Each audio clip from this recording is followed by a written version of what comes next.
If there's one thing that Hollywood loves, it is a franchise. Not just that though, they love a successful money-making franchise.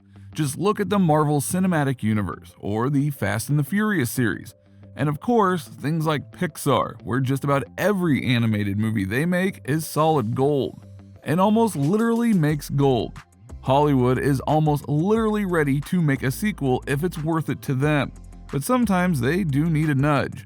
Which is why many are hoping that one such sequel they approve is that of Pacific Rim 3. Allow us to ask, will there be a Pacific Rim 3? Number 5. The Creator Speaks. 3 years after the second installment, Guillermo del Toro insists he has no plans for a Pacific Rim 3.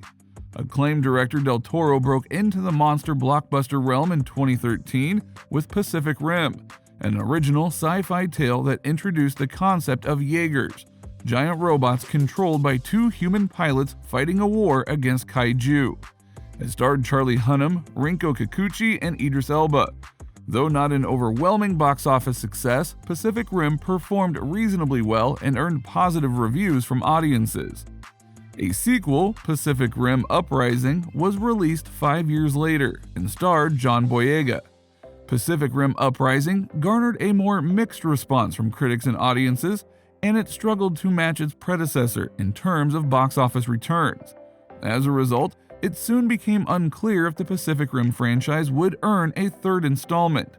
In the months following Pacific Rim Uprising's release, director Stephen S. DeKnight, who took over from Del Toro, hinted at story ideas for a third Pacific Rim, saying it would be about getting the band back together, even though he admitted he didn't know what would happen with Pacific Rim 3. Earlier in the year, Del Toro has commented on the matter, and his words leave a little in question. After sharing his interest in seeing a Pacific Rim and Monsterverse, which houses Legendary's Godzilla and Kong movies, crossover on social media, Del Toro clarified that this is not an idea for a third movie. In fact, he has no plans at the moment to revisit Pacific Rim, writing, "Talking only as a fan, by the way, no plans to return."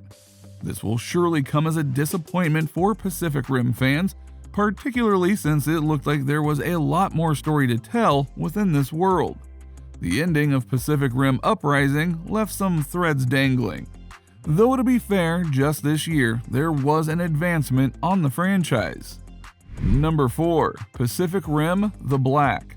Not surprisingly, when in doubt, you go to a streaming service. And after what happened with Uprising, Legendary was apparently open to ideas for how to grow the franchise in new and exciting ways. Several creators pitched ideas to Legendary, and it was ultimately the concept by showrunners Greg Johnson and Craig Kyle that ended up moving forward to be pitched to Netflix. Before production on the series itself began, Johnson and Kyle had thought about making the series in either 2D or 3D animation, but hadn't decided which to go with. The more they thought about the cost of the 2D animation and the limits 2D animation would have on certain aspects of the series, such as how the camera would move in a highly detailed 2D environment, the more they leaned towards using 3D animation. Ultimately, it was decided that they would produce the series in 3D animation, but they wanted to keep the 2D aesthetics, which led them to Polygon Pictures, because they were the masters at this approach. Polygon Pictures representative director Shuzo John Shiota, who served as an executive producer on the series, and producer Jack Liang expressed excitement over the idea of producing a work within the Pacific Rim universe, and decided to take on the job. Polygon Pictures staff handled a majority of the series design work, with some assistance by the Western team supervising director Jae Hong Kim, and both teams convened in Tokyo to discuss these designs. As for what The Black was to be about, set far into the future, a race of monsters called Kaiju arise from the Pacific Rim and overrun the continent of Australia.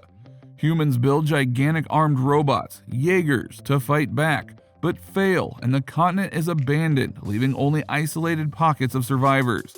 Teenage siblings Taylor and Haley Travis are left behind by their parents, who leave to combat the Kaiju but never return. 5 years later, Haley stumbles across a long-abandoned training Jaeger called Atlas Destroyer, which she and Taylor activate and set out on a quest to find their parents. They not only have to deal with marauding kaiju, but other survivors who are also fighting for survival and attempt to seize Atlas Destroyer themselves. Now, the irony here was that this was planned as a two-part series, or in this case, a two-season series, which was smart because if you think about the middling success of the first two films, there was little chance it'd go as long as other Netflix animated series like Voltron or She-Ra. Now, as for how it did after its release earlier in the year, it was said to be good enough action kaiju series, although it missed out on certain things that the first two movies did well, mainly in adding levity to the rather grim situations that they were in. Number 3. Stephen DeKnight speaks. Well, now let's look at what the second director of the franchise had to say on matters, including the crossover that was alluded to by Del Toro. When asked if he ever envisioned a way to cross over the Pacific Rim and Godzilla MonsterVerse franchises, the filmmaker actually said yes. In fact, he explained that was actually my long-term plan. Pacific Rim 3 was structured to end in a way that married the two universes.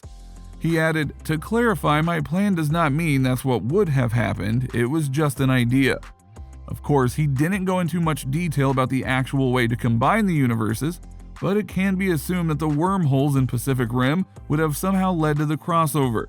That said, when a fan assumed that this meant the Jaegers in Pacific Rim would fight Godzilla and/or Kong, the filmmaker replied, "You're assuming the giant robots would be fighting them," which is incorrect, at least in my version. So yeah, there was a lot that could have happened in the third film, and that's why so many are hoping that there's a chance that we get to see it. After all, why not at this point, right? Number 2. The Time of Monsters. The other thing to note here is that people are still big into monster movies of the kaiju kind.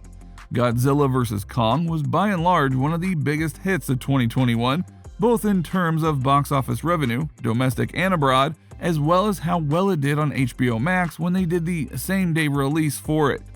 Now, granted, the movie wasn't the best, the humans always suck in these movies, but it was enough to get a lot of people's attention, and many want another sequel in that line.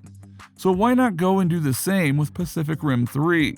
Couldn't it go and deliver the same amount of impact as something of that nature if done right? Sure, there are a lot of what ifs and what will happen if approved, including whether it would be Del Toro or DeKnight coming back to helm the project. But those are small things compared to the larger tapestry that might happen. Number 1, why not? That really is the question, isn't it? Because while Pacific Rim 1 and 2 may not have been the biggest hits in the movie universe, they clearly impacted people enough to get both a movie sequel, a book, and an anime on Netflix, and have people still wanting more. Not to mention, Hollywood puts out all sorts of films that they think will do well, and yet they totally don't, and you wonder why they made that stuff at all. So to have a well-known name ask for a third film should have been a no-brainer. But then again, Hollywood is known for not exactly making the best decisions ever. So will Pacific Rim 3 happen? It's honestly hard to say, but if it does happen, a lot of people will be happy. That much is for sure. So what do you think? What do you think of this look at Pacific Rim and whether a third movie is honestly in the cards for those who brought it to life? Do you think that there will be a third film in the future? Or do you think that any momentum it had was lost after the lukewarm success of Uprising? Are there other ways for it to go and continue on like with the Netflix series? Let us know in the comments below, and we'll see you next time on the channel.